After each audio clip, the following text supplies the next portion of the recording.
Hi everyone! Today I'm going to show you a very simple and quick recipe for homemade Dijon mustard. It only uses a few quick ingredients and it's so delicious.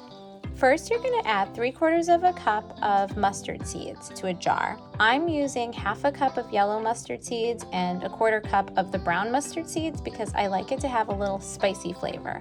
But if you really don't like a spicy mustard, then I would just suggest using a full 3/4 of a cup of the yellow mustard seeds. And then you're just going to shake the jar to combine the mustard seeds. Next, add half a cup of apple cider vinegar and then half a cup of water. So next we're just going to cover the jar and leave it on the counter for a couple of days to allow the seeds to absorb all the moisture. And if it gets a little dry, you can always add a little bit more water. So the mustard's been sitting for a couple of days and it's ready for me to process. So I like using an immersion blender because it allows me to really control just the amount of grit that I have in the mustard when I process it.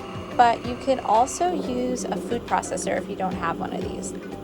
So I've been blending the mustard for about 4 minutes and most of the seeds have mixed together really nicely. And so I'm going to stop right here.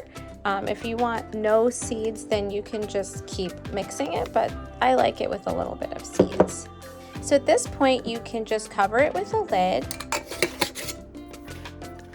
and you can refrigerate it and use it. If you did want to make the mustard shelf stable, all you would need to do is just warm up the mustard and then transfer it to a sterilized canning jar like this. You'd put the lid back on and you would put it in a water bath. So you would boil it for about 10 minutes with the lid on. And that's how you can make it shelf stable. It makes for really nice gifts.